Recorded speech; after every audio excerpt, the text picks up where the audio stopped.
Welcome to the FSF Popcast. You're going to be listening to a year-end review and see some small clips of each episode from this year and stay for the laughs. So I got to work with two of the most iconic cars in movie history, Herbie the Love Bug and the DeLorean. Absolutely. Nice. It's cool, right? Now you just got to work with Kit somehow. Knight Rider. I know, I was just thinking that when I said that. I know that car. I know the owner of that car. Does that help? I sat and watched, Battlestar Galactica the night it premiered, even though it was interrupted because it was something to do with, I think it was, whoever the president was at that time. There was some kind of funny thing going on, and I had to sit there and fume through the delay until it came back. They broke away from the news alert and went back to the pilot. And Tim had this theory that it's the Shakespearean actor, it's the Shakespeare in you that has made it so that you become this villain, because you're used to the long drawn out Shakespearean soliloquies that we know and love, and villains are notorious for that. Yeah, and you just think someday some villain is going to figure out if you just cut that thing in half, you would kill the hero before everybody else. Stop talking and get to the murder. Just, you'd be fine. I often think Armin and I, I think you're absolutely right about the Shakespearean thing. I think there is maybe it's our distrust of hyper educated seeming people that we figure if you can handle classical verse, you must be evil. Get on the set of Walking Dead, and immediately the hair person starts buzzing my hair off. I'm like, whoa, stop! Like, what? What are you doing? Well, you're a soldier. I'm like, yeah, I know. Didn't they told you that we need to keep my hair as much this length as we can? Well, we need to have it really short. I'm like, listen, you're not going to believe me. I'm Frank's buddy. This is actually not just quick extra part. I know you're treating me like I'm an extra. I'm not. I'm your boss's friend, and I have to go do my own show in a little bit. So I need a little bit of hair, because I'll shoot that in about 2.5 weeks. And they didn't believe me. They were like, no, you're not. I'm like, shut the I'm in my own show. And they're like, so I was feeling all, how dare they? Don't they know who I am? A vampire. Vampires don't have buzz cuts. Oh my God. And I remember for a while, I went to a party at his house, and he had this gigantic beanbag. And I said, I want that if you ever get rid of it. So he remembered that, and he texted me when I'm getting rid of it. I was like, bring it over. So it's huge. I had this gigantic beanbag, and it used to be sitting in the living room. And then we did a little remodeling, and we got rid of the beanbag. But for a while, we had Fillian's beanbag, and which I guess just sounds like the name of a book. I read it when I'm wearing dresses by Fred Diaphanous. I read Fillian's beanbag. It was pretty cool. Like, he's just a very funny, really, really good human being. So again, you've chosen wisely. What is the silliest thing the silliest thing that people say to you that you've gotten used to hearing because of being a tall man? Well, I mean, how tall are you? I mean, that's the one thing. But the thing that happens quite often, is when I'm in the grocery store. So Bingo. I'll walk down the aisle, and even recently, I'll walk down the aisle in the grocery store, just mind my own business, and then someone will look at me. And honestly, and maybe this is my conceitedness. I'm thinking that they recognize me for whatever something. So I'm like, okay, hey, this is the first time it's ever happened. That's cool. And so they'll look at me, and I'll kind of look at them, and they'll look at me, and I'll look at them, and then I'm thinking that they're going to say, "Aren't you Carrie Jones?" But they go, "Can you get that from the top shelf and pull that down?" I'm like, oh, Every time. Sure. That happens all the time. Time. So I guess that is a question, right? So I guess that qualifies. That is the most question I'm asked very often. Can you get that off the top shelf? All the time. Now, I understand that you broke your foot sometime before the start of season 5.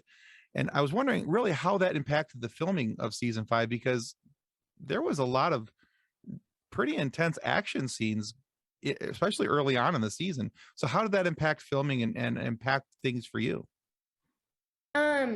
So, I mean, what's so funny is the broken foot was the least of my problems in it definitely didn't help, but it was not like it wasn't the main thing that made season 5 difficult. But I understand that you may have had a little bit of an issue with Dave Filoni over your choice of teams when you first met him. So how did that go? This is something that I overlooked, which is kind of funny, but I didn't look into the let's say sports allegiances of the producers, including Dave, and I didn't realize how big of a Penguins fan he is. Mm-hmm. And anyone knows they share in the state another hockey team. And the hat that I was wearing was actually a Philadelphia Flyers hat, which is hilarious because it's not like I even have a real affinity for the Flyers. My aunt and uncle live out in Philly, and they had like gotten me this hat, so I was just wearing it on the off chance. And it was funny because Dave, we brought that up later, but I made it up to him because once we started filming the first season, I got myself a Pittsburgh Penguins t-shirt and I would wear it with my Philadelphia Flyers hat to recording sessions, which really he didn't enjoy too much, but he appreciated that I had something on that were the pens. When I first came to the States, I was I would say about I think I was about 7 years old maybe. And TV was it. And basically, that's how I learned to speak English, was watching my favorite of all time so far, Star Trek, original series. When you think about it, it's kind of interesting to think of Star Trek as like a 1960s and 70s Rosetta Stone. Yeah. You learned English from William Shatner. See, and I can't speak like him. Exactly. But so can everybody else. But you learned how to be expressive with your English that way. That's a nice way of saying. Meanwhile, I'm like super soaking myself with moisturizer in a bottle. It's supposed to look like ranch. And God knows what was in that smoothie. I have no idea. No clue. All I knew is it got really weird and crusty after it dried, and it was really gross. But that does not sound appealing at all. It was not. But luckily, it wasn't like actual smoothie. Like, if you look at it, is it a chocolate smoothie or is it a strawberry smoothie? No one knows. All it is really gross. But the ranch was in fact moisturizer, which I was like, oh, nice little moisturization in the middle of my workday. But we did that shot in one take. When you see my back's turned and my hand comes up like this and goes around, that was all one take, and I was shaking like a freaking leaf. Like, it was, because I was like, I don't want to go and get reset. I don't want to have to go wash my hair and wash my face and get new clothes and stuff. We're going to do this once. Right. And it was exhilarating. Like, there were a few moments in season 2 that were also the same kind of thing where I was like, I love my job.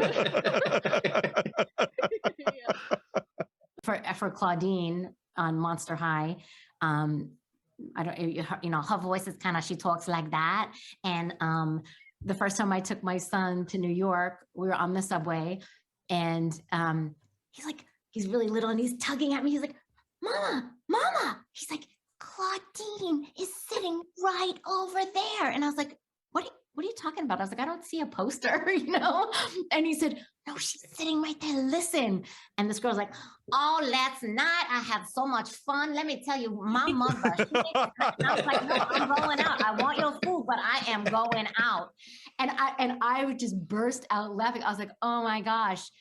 Oh, now is when I'm going to tell you that, like, I stole her voice. I stole her voice, and all of the other people that have that accent. Like, I grew up with these people. I'm like, you're right. That is a Claudine Wolf right there, that voice. Yeah. So that's where I think it all comes from for me, the voices and stuff like that. And I also, when I was in the fitting for my role in WandaVision, they originally had put like a helmet piece on my head the wardrobing department, and then they took it off because they said that I looked a lot like Wonder Woman, like old school Wonder Woman, the original. Oh, like the banding Not across the forehead. Okay, sure. Mm-hmm. Yeah, I had like a cap like this on, and it was like red and blue, and there was like a gold star, like America, basically, like Captain America, but like Oh yeah, female yeah, that would version. definitely They're tie like, into Wonder Woman. So yeah. We were out on the sand, and it was right after the Gus's first meeting with the soldiers, you know, and everyone said, and the horses started to just go insane and rearing up, and all the soldiers, you know, now they were dressed comfortably, had boots and everything, you know, and they were like, they were gone. By myself, standing alone with these masters, because I couldn't move. I mean, I had headgear with a trail that was about 15 feet long. You know? Oh, great! I'm gonna die on day one of this set. Trampled to death by Clydesdales. Well, the heat doesn't kill you; the horses will. The horses will. Right? How much sand? How much sand did you get in your outfit during filming? It wasn't just the outfit that got the sand. There's actually a very funny. I'd just come off the set, dusty, hot, and I was talking about, man, there's just a lot of sand. And I took my shoe off and just this.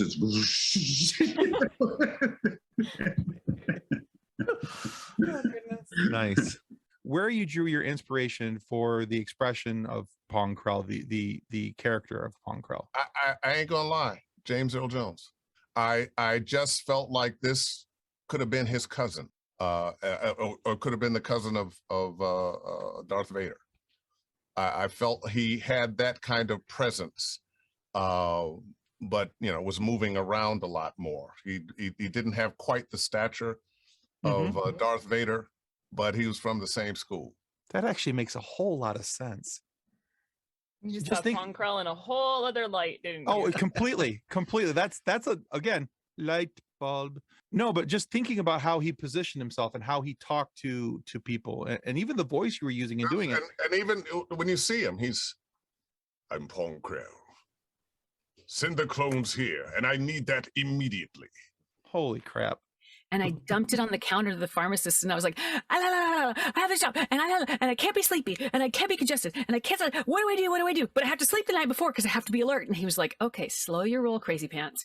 Take this one tonight, take this one tomorrow. And I was like, thank you. So I go to the session, and it all was. I get everything cleared out the way I needed to, and I don't take stuff very often, but I was like, I'm taking it today. And but we were doing a scene where we fall in the water and we're coughing and sputtering water. And Marcia comes on, the director. She goes, that was too phlegmy. Let's go again. And I'm like, they're going to fire me because I have phlegm. You know? But every time I went into that pharmacy for years, I would go, and that pharmacist was there. I would go, hey, you, thank you so much. I have this really great career now, and you so helped me. And I don't know if I'd have it if you hadn't helped me. He's like, okay, crazy. Okay. You get music from all over the world. So obviously Elvis Costello and the British New Wave were big when I was a kid. But I was a big Springsteen fan, still am. Nice. So that's what I was listening to back in the day. All right. And I also have to know too, since your dad wasn't all that pleased with you, A, getting into music, and B, getting into acting following that. What was your dad's hopes? Where did he hope that his son was going to end up? Oh, a PhD in something. PhD in something. Doctor Hero on something. Is he okay with that? You play a lot of doctors now? Does that? Well, now that I'm somewhat of a success, they're very proud. Now they brag, whenever I'm on TV, he's shooting off emails to all of his colleagues and friends. Hey, my son's, doing this. My son's doing that. It wound up being this really wild thing that was basically an audiovisual puppet. So On the screen, it looked like a cartoon character. It developed probably in the 60s and 70s. And this was 1900. And I started doing this puppet, but on the screen, it looked like a cartoon character. So I was telling my friends I was voicing cartoon characters, and they loved that, but really I'm doing puppets, and then started doing the hand puppets. See, I'm still good at it. See, watch. They're lovely. It's a fine actor. In the watching of that, every time they're going to beam down someplace, it's just like, I know we have made red shirt jokes forever, and I know that they exist for an absolute reason. There wasn't a single person at Desilu who was like, we seem to be kind of troping this. Is there some way that we can maybe do this just slightly differently? Like, maybe instead of having Ensign 51 die, we could have somebody gets wounded and then we kind of let them know, right? And it's just there's just something incredibly fun and super, super, super satisfying rewatching it now, knowing everything I know. And yes, God, it is such a good series. Right. It's just so good. Even when it's not great, it's good. And people are like, he's the bad guy. And I was like, is he the bad guy though, really? He just wants the best for the universe. If that means half the individuals have to go, that's more for everybody else, is what he's saying.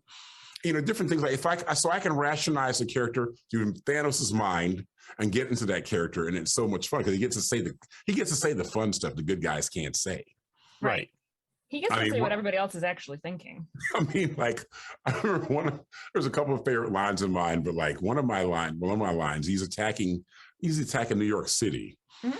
And the line is something along the lines of you Earthlings are very annoying, but the sounds of your screams and confusion do amuse me. You may continue those. That makes me laugh even as I was saying it. It was so good because he's like, I'm blowing you up, sure, but your screams, they make me happy. Keep screaming. I like it. I put clothes on. It's not going to be on video, but I'm like, okay, I have to at least get dressed if I'm gonna meet the Sixth Doctor. So this is what happened. So I want to walk you guys through this. So, so just to have a record of how nuts today was, Jack had told me that they were going to record Tuesday in the UK for my episode. I had asked Rob before about whether or not they allowed people to sit in, and he said he'd ask, but he hadn't heard anything in the past. He suggested that they didn't usually even include him, so it didn't sound like it was going to go down. I was pretty resigned to it. And that was cool, and it was okay. And so I was just excited about the day. And so have been annoying Amanda and the kids about it all week long and just being excited. So we were in the van and I was like, they're going to record my Doctor Who today. They're going to record my Doctor Who today. So I throw on some clothes. I set up my computer. I click the link, and right away I can hear Colin Baker and the other actors reading and performing my scene. It was totally nuts. But I'm talking to the Doctor and Mel for real. And they've just spent the day recording my script.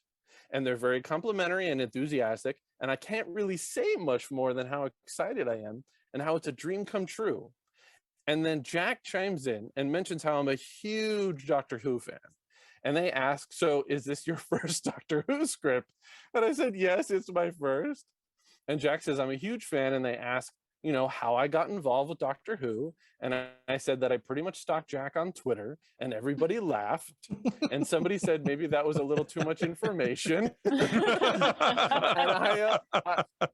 I was doing ballet bars and stuff and exercises behind the cameras and then in the back and on the stage. And it was Michelle Hurd was like, I'm holding my leg up, right. This is my foot, right? And she's just like, you're a dancer. And I was like, yeah. And at first I thought, was she mad at me? But I guess her sister was a dancer too. And then eventually that led into, I started talking to Patrick Stewart about ballet too. So that's a fun behind the scenes. Me, anywhere really on set, I'm usually doing ballet because I have to stay in shape.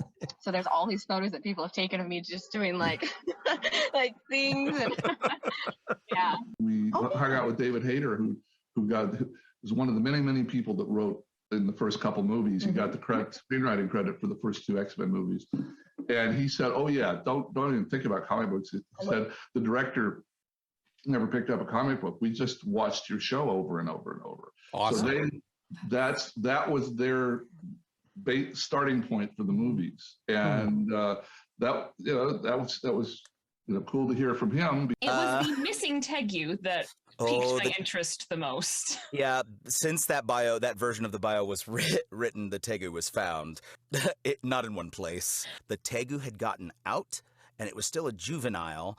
And in the neighborhood in which we lived, this Tegu, which, for those of you who don't know what a Tegu is, it is a large, and they grow to be very large lizards. Okay, so they're almost like monitor lizards, but they're super jowly up front. And it had gotten out, and we could not catch it again because the lizard bites. Like, I don't know how my wife got talked into buying this thing for my son, but this Tegu bit frequently. So, like, feeding him was a chore and managing him was a chore, and he got out. And not only did he get out, but in the neighborhood in which we lived, there were like 2 drainage pipes. They didn't go to the sewer. They were just for he would live between these 2 stupid pipes.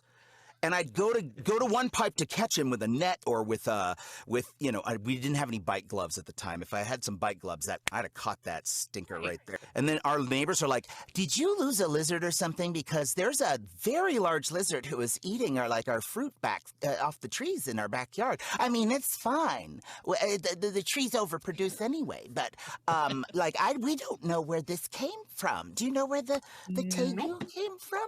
They didn't call it a Tegu, but do you know where that big lizard came from? Is that yours?" And I'm like, "It's my lizard. I don't want it, but I have to own it." Anyway, long story endless. This is kind of funny. So I have to give, trigger warning here. The Tegu, I'm about to talk about what became of the Tegu. If you have sensitive listeners, this would be a good time to fast forward. Maybe I'll try to keep it brief. Maybe fast forward a good 20 seconds or something. The funny thing is that the neighbor had pulled in with their car when we weren't home. And that's when the car met the Tegu. And so I promise, if you just fast forwarded to this moment, I'm almost done.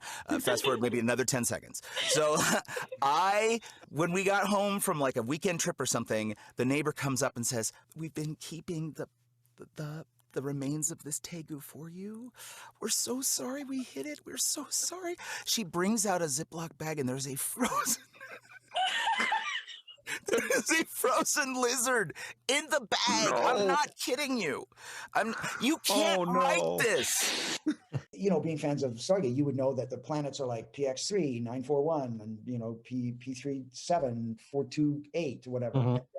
And when I looked through the script, I missed this page. I somehow missed the page where I had this chunk of dialogue where I would just talk and just do a walk and talk and tell him what these things were. And it was only just before the scene started where I got my sides that I was like, "Wait a minute, what is this?" And they said, "Well, that's your dialogue." I was like, "Oh my God." So I had to learn it, right? So then I thought, well, okay, this is just such techno jargon. I'm not going to learn the planets. what I'm going to do is I'm just going to fake the planet. I'm just going to make the planets up. I'll do all the rest of my dialogue, but I'll make the rest of it up. And of course, Richard Dean's that's talking to me. He's not even paying attention. He's like, whatever, right? And we do the walk and talk to find out where we end up, where we land, and see how long that takes. And we're blocking it and shooting it, blocking it and rehearsing it. And we do it a bunch of times. And each time I just come up with these planet names that, don't exist. And just before we shoot, the script supervisor comes up to me and goes, "Gary, are you aware that that each time we've rehearsed, you've set a different, you put in different numbers for the planets?" And I go, "Oh yeah, no, I know." I go, yeah. Kind of She goes, "Well, yeah, but you have to say the correct names." And I go, "I do? Why? And she goes, "Because we go there." World, the official cookbook on your website definitely grabbed my attention. Tell me about your cookbook. What sets it apart from others that I probably already have on my shelf? Well, I'll tell you, I didn't expect that project to come my way. I was surprised when an editor at that publisher, Inside Editions, approached me about my interest in contributing to this book. I did not write the recipes. I did not write anything about the preparation of the recipe. I just wrote everything else. So all about the dinosaurs and all about the history of the cloning and Jurassic Park and Jurassic World. And it's all written in universe. So the idea is that if you were visiting Jurassic World, the actual resort where they have the dinosaur shows like they show in the first Jurassic World movie, this is something that you might buy in one of their gift shops. So it's all written from that perspective before the eating and the carnage and the killing starts, obviously. There is just a constant supply of new or remade Star Wars, Star Trek, sci-fi content. So what is your go-to these days for your sci-fi fix? That's a really interesting question. First of all, yeah, I mean, it's so different from when I was growing up, when you had basically 3 networks and that was it. You know, if they canceled Star Trek, or I was actually outside with a picket sign outside NBC picketing for a 3rd season of Star Trek, so we would get that 3rd season, you know, with my little sign and, you know, so forth. And back in the day, in 1968, I guess, or 67. But and now, of course, you know, you not only do you have, you know, all these networks, you've got, you know, 500 plus scripted comedy and drama series, not including YouTube, not including all these outliers, you know. And so the main challenge is finding the good stuff, quote unquote, and not having enough time to watch everything, you know, obviously. And so, I mean, I'm watching Strange New Worlds. I was watching Raised by Wolves, but that got too peculiar. And I liked Station 11, you know, but again, you're never going to be able to watch all of it. And so you have to sort of pick and choose. Right. But with Apocalypse and Charles Xavier, you said it's fun talking to yourself. Do they have you run those lines back to back, or? Yeah, some they do. And if I will do it for pace, generally the first time through. And then if it's working, we'll do it again. And if it's not, I'll just do the Xavier lines, and then I'll go back up and pick up the Apocalypse lines. But I like to do the scene first with myself, just for pacing, because each character and each I have to call them human beings. They're souls and they have heartbeats. They have their own way of speaking, right? On their own musicality. And so Apocalypse has his own there's Apocalypse, yeah, you know, and then Xavier, Charles Xavier, Logan, yes, where is we have so many great outtakes, but he has his own thing, so it's fun to play off. Also, it's kind of neat to be up there and everybody else is sitting down, twiddling their thumbs, waiting for you to shut up and finish your scene. I guess it's all me, everyone. Yeah. But how cool you get paid to talk to yourself. Yeah, I mean. So what were some of your favorite behind-the-scene moments in the Ewok movie? Well, I mean, besides the fact that everybody got poison ivy, which wasn't very comfortable. So that was like, yeah, almost everybody was getting, got it good. I didn't get it, but almost literally everybody got it. That the Forest Moon of Endor has a lot of poison ivy, so we had to be careful doing that. Yeah, so there was another question from the Star Trek group that I would like to know the answer to as well. So Ken Buckler asks, would you be open to a Hemmer origin story? Yes, sir. Thank you, Ken. Yes. Do you have any theories on what that might look like, or some of the pieces we might find out? Oh, it's a 12-movie deal. And no, what does it look like? Yeah, I'm curious about that. I mean, there's so little, of the detail of what his life was before the series that it just feels like a wide open book. I could write it. I mean, the question of how old he is, even does he have a family? What does the Enar family look like? We know that there's only 1,000 of them left. And that they're reclusive and that they're pacifists, but beyond that, like the society and the culture is just kind of wrapped up in mystery. But his personal story of how he comes to join Starfleet and the conflict with, well, he's going essentially into a military style organization, and as a pacifist, that must have caused some rifts. That must have certainly caused some big questions, coming to the realization or this understanding as he does. I think he talks about it in episode 4 about not fighting but we'll fight for the ideals. And that's to me, that's a really clear line in the sand for someone to come to. And was there ever a point where he crossed that? Yeah, that'd be great. The prequel of the prequel. That's it. Is my prequel. The intensity of the acting moment is not chosen by us. It's already done by someone else. And so, like if it's already done, if that, you know, we're basically going in and translating it the best we can to English, but some decisions have already been made before we get started, as far as how we would, if I guess what I'm trying to say, if the mouth flap has been animated a certain way, the most difficult thing is to adapt it to that and make sure that we are honoring the language correctly. Because if you're getting two different languages that sometimes the mouth flap doesn't line up to. It doesn't line up to words wise in a sentence, if that makes any sense. It does. That's a bit of a challenge. And so we're in the moment sometimes having to edit and rewrite to make it work correctly. Okay. So yeah, that's a challenge, but it's totally worth it. But yeah, I love it. I just enjoy that you say mouth flap a couple times. That just amuses mouth flap. me. It's an interesting phrase, but it also makes a lot of sense. I understood what you were saying, but at the same time, I'm like right? mouth flap. Mouth flap. And then finally, we were like, you know what? Like, let's just do this whole stinking thing with no combat. Like, is that possible? Because we've never played that game. Like, maybe we need to be the ones to make it. If nothing else, it's a very, very cool thing to say to the world. So incredible. Yeah. I can feel our Discord flooding with comments now. This is or unsubscribes. or unsubs, yeah. It's kind of nice having an action figure for a character that is masked, because then you don't ever have to get into the weird thing of like, does my face really look like that? Right. Weird. Well, yeah, especially with Funko, the way they kind of distort the face, the big eyes, and yeah. Yeah. I'm That'd be trying to cool, remember. Wasn't Amara in more episodes than Charlie? I don't know, but Rowena's been in. I mean, of if anybody, anything, Rowena should have them. Rowena, Mary. Yeah. Come on. I mean, I just want to say though that if I had a Funko Pop of myself, it would. First off, I would take it out of the box, just so that's clear. But I'd also be any sitting. of your others. The rest are kept in their natural captivity.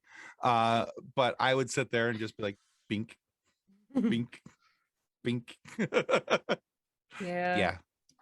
I cannot even imagine having an action figure of myself. That would be that is so cool. Like really cool. It's like so weird. But like you said, is it a dream come true? I didn't know this was possible. Like, yeah. How do you dream for something this bizarre? Yeah, it's just weird. It's crazy. What is Mr. Satan's favorite food? A, sushi, B, mac and cheese, or C, steak? Man, I have no idea. And just knowing Mr. Satan, out of those, I would have to say steak. That is correct. Right? There you go. Mean, I don't think those others would be his favorite. I mean, he's a meat and potatoes kind of guy. I can really see him as the sushi lover. Yeah, I don't. Yeah, no. I mean, the mac and cheese would just be funny. Right. Or just Mr. Satan saying mac and cheese. He'd be like, hey, give me that mac and cheese. But you give me a little second helping of that mac and cheese. Nice. Now I kind of want him to have mac and cheese. Right. Mac and cheese. It's what builds muscle. If he's going to do an ad campaign, I don't know. I mean, Kraft, you tell me. Yeah, Kraft, if you're listening, right. Mac and time to make that Kraft mac and cheese. Pour milk in it, and it makes your bones strong. Oh yeah.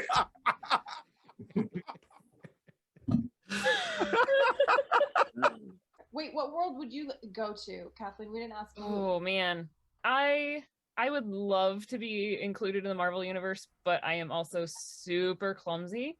And I feel like I would be a terrible superhero. That's perfect. But I also am a huge fan of Doctor Who, and I think that time travel would be way fun. Also, traveling around in a box with a British madman doesn't sound like a bad idea. No, it doesn't at all. I can see I was that. picturing you for Doctor Who, so. You were?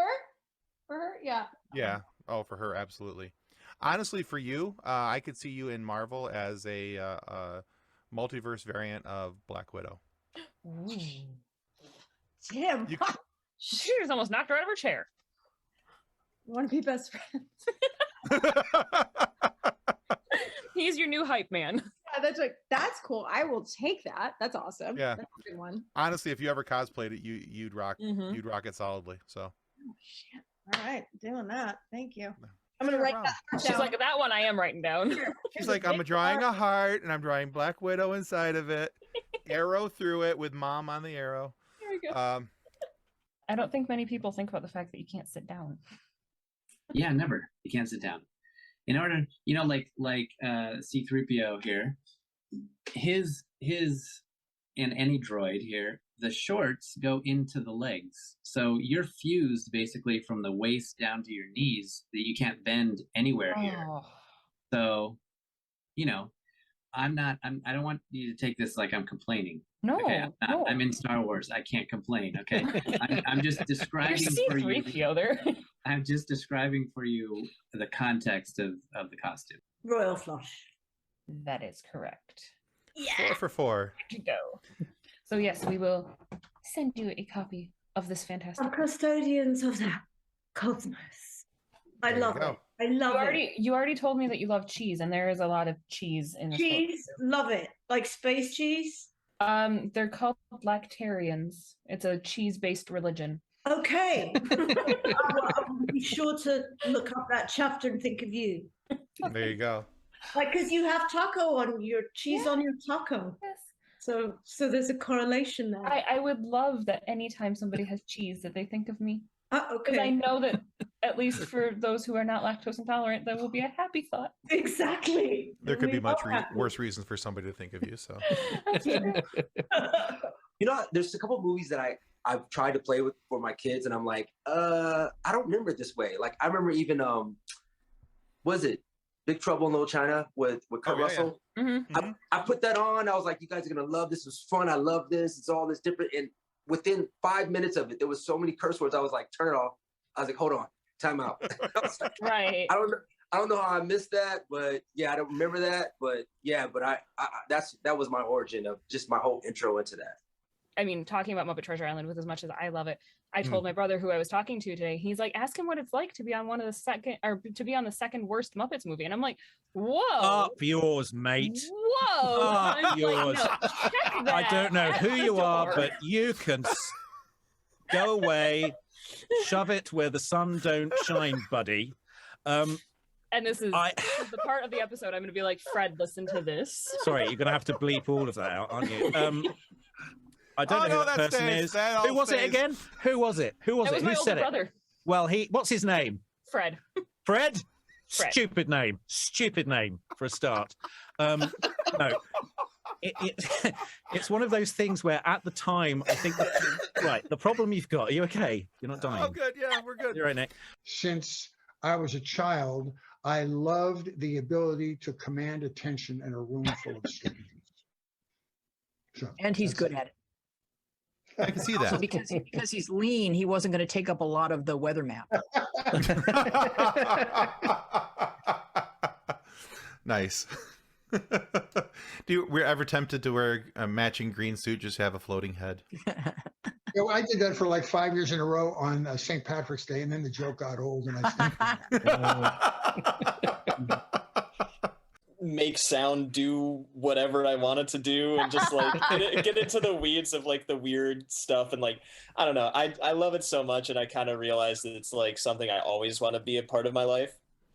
So I just any free time I have, you'll see me with like headphones on at 1 a.m. watching like YouTube tutorials of like how to use a specific plugin, or how to EQ something in a weird in a way to sound like a 70s drum sound or something like that. So that's where my brain is almost like all of the time. Michael's getting a t-shirt for Christmas that says "Make sound do the thing." Yes, for real. Oh my gosh. Well, it's gonna do what it do. Yeah, and it'd do what it be. So exactly, at the end of the day, we can only be how we do. Really, as I think it was Kant that said, when you be how you do. No, he did not. No. It's Kierkegaard, really, who is the. Oh my God. But no, at the end of the day, I'm just a music nerd, like through and through. I love it. And I remember the show that we played the night after our trailer got stolen too was at the Musical Instrument Museum in Phoenix, Ironically. Arizona. Yeah, ironically.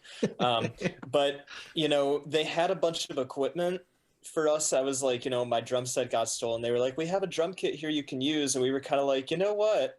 No, we're gonna use what was left in the back of the van. And all I had was a snare drum, so I think I put that around my neck. I might have had a kick drum or something. We used like a strap case to like hook it around your neck. Yeah. Yeah, and we just like made the show happen in like kind of an odd. We have one microphone left too. I remember we had one microphone that was sitting in the back of the car at the time, and we added the instruments because we brought them in that night because it was going to get below 50. Now we bring them in every night, no matter what. I sleep with my cymbals now. Yeah. It's like protocol. But yeah, no, Michael's right.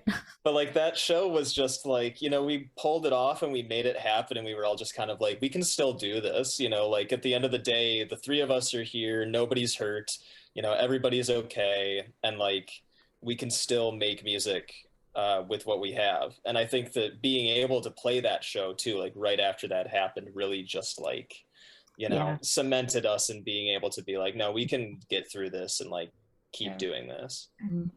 They're trying to make a better life for themselves. They're not thinking about how are we going to get into that film or TV show to make a living, right? So that wasn't common, but I just said I'm gonna do it, and luckily my mom always believed. She always told me, she said, I had a dream that I saw you on a late night talk show talking to somebody, and I believe that you can do it. Actually, that's awesome about it. So I have yet to be on a late night TV show, but I'm working, I'm doing it, I'm performing, I'm getting to act, and I'm super lucky. So well, I promise you, when I watch this, I'll watch it late night. So perfect. Well, check. Episodes are released at midnight, so exactly. Yeah. Perfect. So at 12:01 on exactly 12:01 on a Friday, you are on a late night. You're on a late night TV show, sir. Yeah. There you go. Oh goodness. Anyway, I ended up getting the lead. I ended up getting the lead role of Starbuck, and that changed everything. That's when I realized this is what I should be doing. That was my story. That's very cool. And I'm sticking to it. No, I like that story. That's cool. I mean, when people refer to the chase scene in Bullet, they say, that was a cool chase scene. I'm like, no, that's not a chase scene. That is the chase scene of chase scenes. That is amazing. Not to mention the Mustang. I mean, come on. Giggity. Whew. I'm not jealous at all. So I had to have one, so I got a 68 fastback Mustang. Yeah. That's a beautiful machine. That's just it is. Yeah, there's an episode. It's one of my favorite TV shows is Blue Bloods, and in one of the episodes they do a McQueen Bullet episode, and they have that car. I'm just Yeah, that's nice. Yeah, there's dreams. Yeah, that show very much knew how to pull at the heartstrings. Like at the very first episode, I'm thinking, "Oh, cool! We're gonna see it's the Jedi Temple. We're gonna see young Obi-Wan." Oh no, that is not young Obi-Wan. Oh no, that is not where we wanted this episode to go. Really, Sam's sole purpose in life, it has become clear, really, is to terrify me. That's it, pure and simple. Under the guise of making a television program. I did notice that in season 1 of Men in Kilts. Yes. Oh, and season 2, the gloves are off. He doesn't even pretend anymore. Oh man. Yeah. It's just it's an ordeal, really. I wouldn't go as far as to say it's like Naked and Afraid, but it's not far off in terms of its sort of bowel loosening terror that he unleashes. Kilted and terrified. I like it. I like it. Kilted and terrified. Very good. To It does. Your bio on IMDb mentions your strange list of day jobs. Yes. Including trailer park attendant, historical marcher, trolley bus tour guide. Mhm. The one that piqued my interest was porpoise show announcer. Yes. With the what, why, Yes. and how. And it's a typo. I was actually the porpoise that would announce the show. That's even better. Thank you. No. That was when I was living in St. Augustine. It's a tourist town and a tourist area. Mhm. So I worked a lot of different tourist jobs. And Marineland of Florida is located near St. Augustine.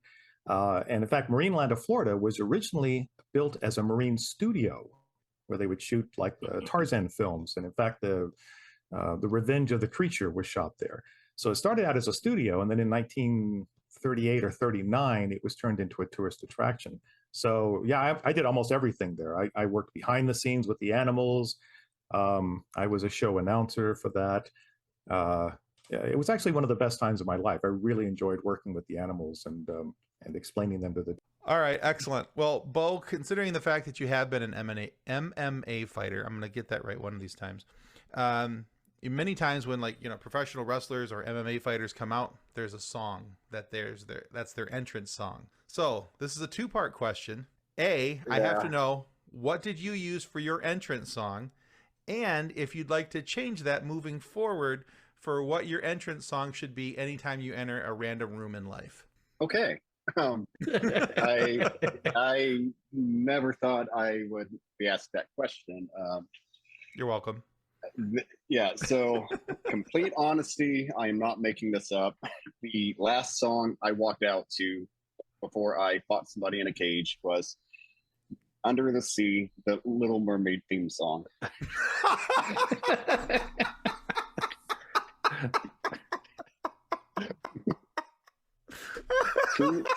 True story.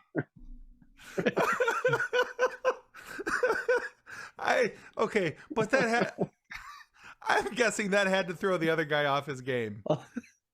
Because I would have been like, what in the actual hell is going on? But yeah, Rent was actually my high school put the band on stage like they do for the Broadway show.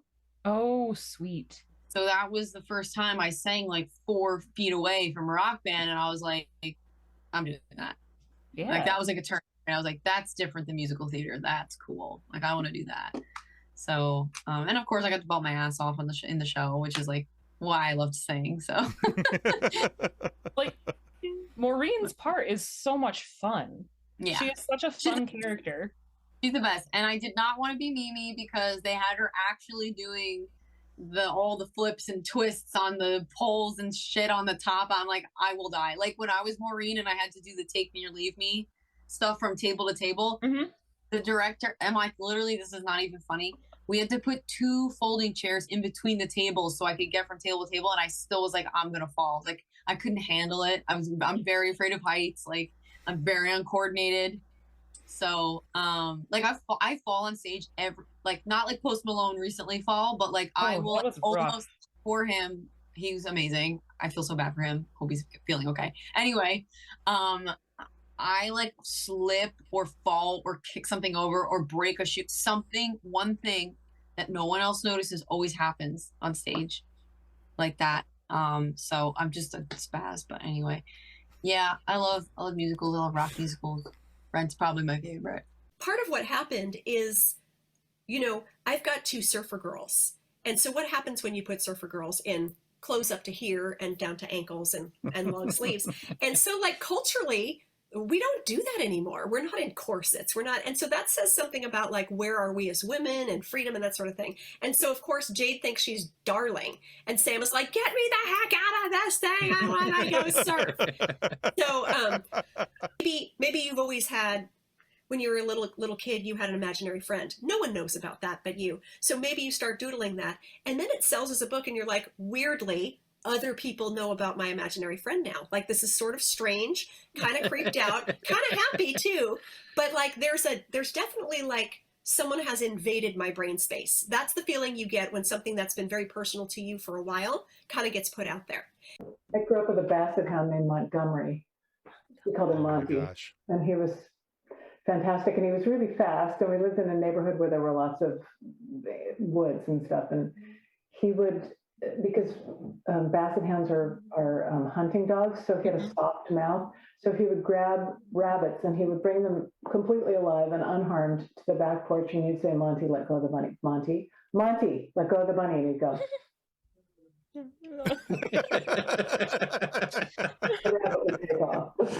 I totally got distracted about what you were saying, and I got stuck on Scum and Villainy Cantina. And I realized, is that a real place? That's a real place. It is. And they have fully loaded Vader tots. Yeah. Oh no. Or the Marvel mac and cheese. And I'm just like, when are we going? Where is this little slice of heaven at? It's in Hollywood. It's right there. It's on Coalinga and Hollywood Boulevard. So man, if we're ever gonna get Tim to sing to Tater Tots again, they're gonna be the fully loaded Vader Tots. That's your chances have thusly improved. They've got like the Ring of Power drink, the Fantastic Four fizz. Oh my god! I mean, it's the nerd geek heaven of restaurants. Far too far away, man. Is it worth flying across the country for tater tots? Yes. Yes, it is. Always. Because it's the journey, it's the experience. So Tim's like, how can I afford plane tickets? Which kidney do I not like? Which child do I not like? I mean, kidney, not kid, kidney, right? Debatable, depends on the day. I have 2 kidneys. I only have 1 kid, so I will sell them. I will sell them my right kidney. It's the one that makes kidney stones. It's got to be worth more, right? I mean, I'm willing to go. You and your toy. Yeah, I gotta turn that off. I'll be playing with that all afternoon if I don't. Okay, back to the interview. I'm a responsible adult. You're not. Ish. He has these like 2 action figures that look exactly the same. They both have the little rat tail and they're wearing the same outfit. I'm like, well, then they just clearly reissued the same toy and maybe put a little different paint on it, because that is Anakin Skywalker. Yeah, it doesn't stop as they get older. So No, and it's like the 3.5 to 4. Like everybody warns you, the terrible 2s are the worst, and terrible 2s are this, and the 4. Really? 4-year-olds are the worst. They are so mean. They are so mean. Yeah, just wait till they're 15. Then we'll talk. Oh, yeah. See, but at least at 15, when they say, "Hey, I can do this myself," they actually can. Yeah. Like I sure you can do that yourself, except for the fact that you are 3 feet tall, and that is 6 feet off the ground. Right. There's that. Anytime I want to do anything, I just have to know that, like say right now, we're having a Zoom interview. I know my downstairs is being destroyed right now. I'm going to come downstairs. There's going to be Legos everywhere. He's going to have taken his little plastic golf club and beaten the crap out of everything. There's going to be pillow. Oh, sounds about right. Yep. Tired. Yep. Hey guys, Tim here from the FSF Podcast, coming to you live from the spacious and glorious COVID blanket fort. It's glorious, I know. You're jealous. It's okay. But I just wanted to say quickly thank you for the year 2022 and all our new followers, the people who have joined our live shows and commented and been participating. It's been amazing to have you involved in our little nerd family, and we're so glad to have you. And to everyone who's been a guest on our pre-recorded episodes or participated in our 5 at 5s, we can't even begin to tell you how much we appreciate your time and sharing your stories and coming on the FSF Podcast and sharing a few laughs with us. So on behalf of Nick, Kathleen, John, and I just want to say thank you. Thank you very much. We look forward to an awesome 2023. We're limping into it with COVID, but we're going to have fun doing it. Until then, see you guys. On behalf of the rest of the hosts of the FSF Podcast, we want to thank you for listening to this episode. If you'd like to be a guest on a future episode, please contact us by means of Twitter or Instagram using the handle @FSFPodcast, or go to www.fsfpodcast.com and click on the contact link. Thanks again, and hope you enjoyed the episode.